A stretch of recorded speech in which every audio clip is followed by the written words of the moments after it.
जय संविधान, जय भीम, महात्मा गांधी की जय, गोडसे मुर्दाबाद।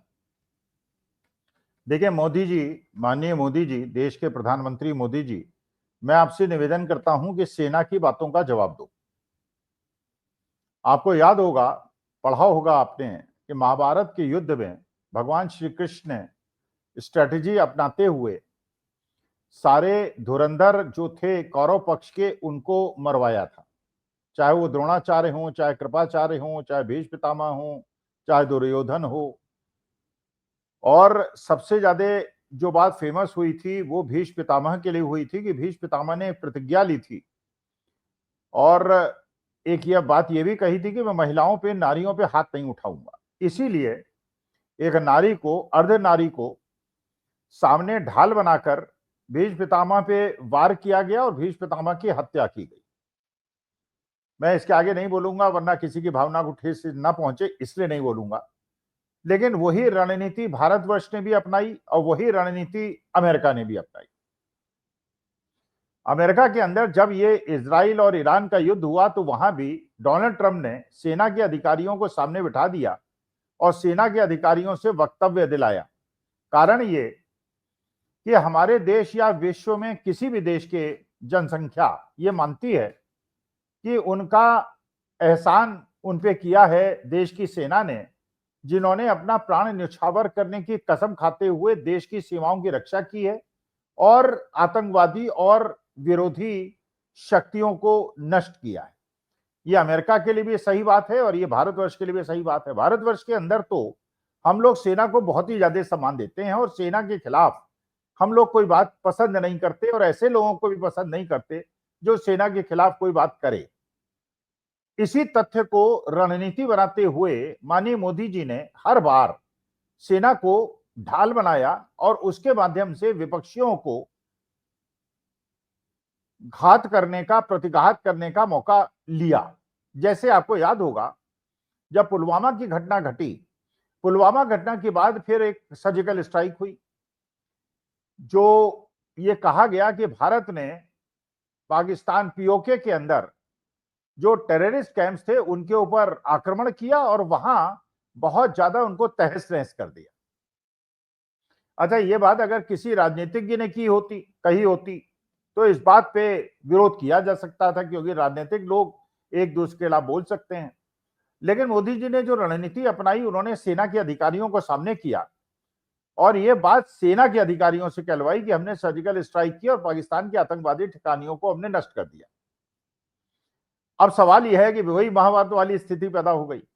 जब सेना के अधिकारियों के मुंह से कह दिया तो अब जनता या विपक्ष अगर ये प्रश्न उठाए कि भाई सर्जिकल स्ट्राइक का प्रूफ दिखाइए, जैसे पहले इमरान खान जो उस समय प्रधानमंत्री थे पाकिस्तान के, उन्होंने इनिशियल स्टेटमेंट दिया कि हमारे यहाँ कोई नुकसान नहीं हुआ, लेकिन बाद में पता नहीं क्या उनका मन पलटा और क्या हुआ, ये कहा कि हाँ कोई नुकसान हुआ है। अच्छा, जब ये प्रूफ मांगा गया, जब कहा गया कि सैटेलाइट पिक्चर्स तो ये नहीं बता रही कि उनके यहाँ से डेड बॉडीज गई हैं, तो ये कहा गया कि उनके जहां पे हमने अटैक किया है, जो जंगली क्षेत्र है, वहां पे पहले 1000 मोबाइल की लाइट दिख रही थी और उसके बाद लाइट दिखनी बंद हो गई, इसका माने हमने 1000 आतंकवादियों को मार दिया।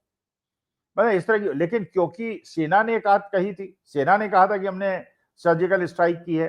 अब इसमें अगर आप प्रश्न उठाएंगे तो आप सेना भी प्रश्न उठाएंगे, तो सेना की ढाल लेकर सरकार ने विपक्षी दलों को और जो लोग भी प्रश्न पूछ रहे थे उनके मुंह बंद करा दिए।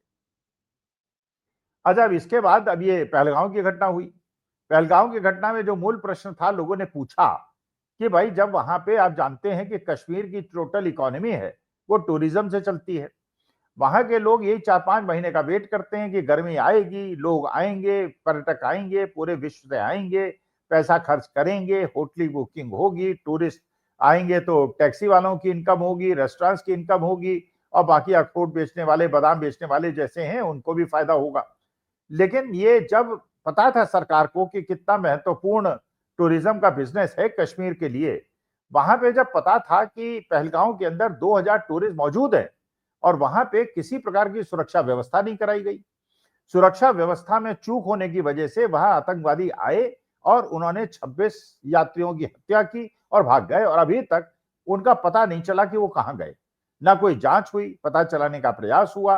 जांच होती, कम से कम ये शांति होती। जैसे देखिए कहीं भी कोई घटना होती है, जो पीड़ित होता है वो कहता है साहब हमको सीबीआई की जांच चाहिए, हमको ईडी की जांच चाहिए, क्योंकि जांच से कम उसको ये संतोष मिलता है कि जो दोषी है पकड़ा जाएगा। लेकिन पुलवामा के अंदर भी कोई जांच नहीं हुई, पहलगांव के अंदर भी कोई जांच नहीं हुई। इसका मतलब यह है कोई ऐसी चीज तो है, छुपाने का प्रयास क्यों हो रहा है, जांच क्यों नहीं हो रही है। अच्छा, इसके बाद जो ये आतंकवादी घटना घटी उसके बाद एक स्केच जारी किया गया। उस स्केच में 4 आतंकवादियों के चेहरे दिखाए गए। अच्छा, एनआईए ने जब जांच की तो एनआईए ने कहा कि साहब ये आतंकवादी जो हैं जिनके चेहरे स्केच कराए गए ये तो आतंकवादी है नहीं, तो कोई और है। तो इसका मतलब उसके पीछे भी कोई षड्यंत्र है।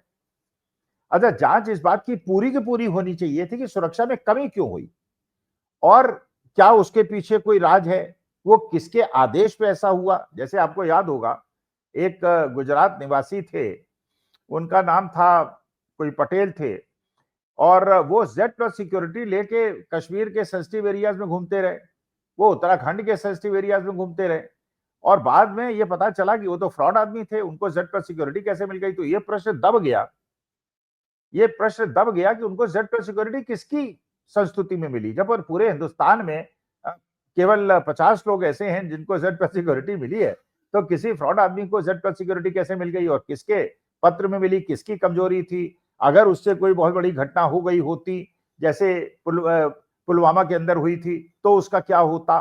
लेकिन चलिए वो बात दब गई, अब कोई खबर ही नहीं हो रही। वो जो पटेल साहब थे उनको आनंद है, वो अपना मस्ती से 5 स्टार होटलों में रहे, बड़े बड़े सैन्य अधिकारियों से उन्होंने मीटिंग की। अच्छा, अब यहाँ पे ये प्रश्न उठ गया कि जिस सेना के पीछे छिपा करती थी सरकार, उस सेना ने ही प्रश्न उठाने शुरू कर दिए। अब सेना और सरकार आमने सामने आके खड़े हो गई। पहले सीडीएस साहब हमारे जो हैं, जो डिफेंस फोर्सेस के सबसे वरिष्ठ अधिकारी हैं, तीनों सेनाओं के चीफ ऑफ डिफेंस स्टाफ हैं, उन्होंने ये स्टेटमेंट दिया कि हाँ, yes, in the start of the operation Sindoor we suffered certain losses and then we rectified our mistakes and then we hit back and we hit Pakistan badly। इसका मैंने शुरू में कुछ कमजोरियां हुई, एक कड़ी हुई। अच्छा, दूसरी कड़ी आपने नोट किया होगा कि जब भी मोदी जी के साथ आर्मी, एयरफोर्स और नेवी के चीफ बैठा करते थे, तो ये तीनों बड़े बड़े अधिकारी डायरी में कुछ नोट करते थे, मोदी जी उनको बताते थे। अब आप जरा इस बात पे चिंतन कीजिए कि Modi ji entire political science के, भाई is a politician, is a businessman, but ये प्रोफेशनल काम है। अब प्रोफेशनल काम डॉक्टरी का डॉक्टर करेगा, इंजीनियर का इंजीनियर करेगा। अब ऐसा थोड़ी कि अगर आप प्राइम मिनिस्टर हैं तो आप इंजीनियर को बताएंगे ब्रिज कैसे बनाए, डॉक्टर को बताएंगे आप ऑपरेशन कैसे करें, सेना अधिकारियों को बताएंगे आप युद्ध कैसे करें। अच्छा, उसके बाद जब वो लोग नोट कर रहे थे तभी मुझे बहुत ज्यादा परेशानी हुई कि ये जनरल जो है उनकी बात का क्या नोट कर रहे हैं और मोदी जी उनको क्या बता रहे हैं। भाई विशेषज्ञ तो वो जनरल से, खैर। उसके बाद सीडीएस ने कहा कि ये हुआ, इनिशियल लॉसेस हुए। अच्छा, अब उसके बाद उसी बात पे नेवी के ऑफिसर ने ये बिल्कुल मोहर लगा दी उस बात को कि yes, we were directed by the government.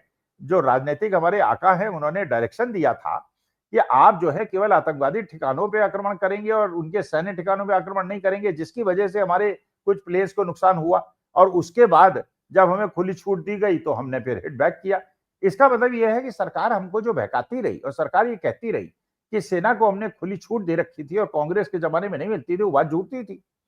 तो आज के तारीख में जो सेना है और जो सरकार है वो आमने सामने खड़े हुए हैं।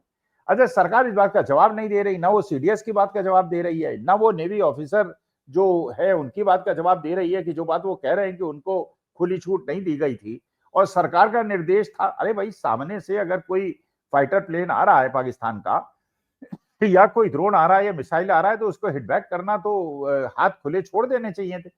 अगर हाथ खुले न छोड़े गए और राजनीतिक आकाओं ने ऐसा किया तो फिर आप कैसे क्लेम कर सकते हैं कांग्रेस सेनाओं को खुली छूट नहीं देती थी और हमने छूट दे दी है।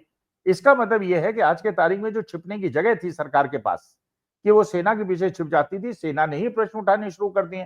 तो इसीलिए मुझे लगता है कि मोदी जी इस एन वक्त पर घाना, युगांडा, पता नहीं कौन कौन से देशों की यात्रा में निकल गए जिससे इस इनकन्वीनियंट क्वेश्चंस का उनको जवाब न देना पड़े, ऐसा मुझे लगता है। लेकिन मुझे लगता है कि माननीय मोदी जी को सेना के प्रश्नों का जवाब देना चाहिए था कि जब सरकार के पास इस प्रकार की विशेषज्ञता नहीं है कि वो सेना को निर्देश दे सके, तो सेना को केवल टारगेट देना चाहिए और उनको सारी रिस्पॉन्सिबिलिटी, अथॉरिटी साथ साथ देनी चाहिए। अगर रिस्पॉन्सिबिलिटी उनको देंगे और अथॉरिटी सरकार अपने पास रखेगी तो हमारी सेना को इस प्रकार का नुकसान होगा और हमारी भावनाओं को ठेस पहुंचेगी।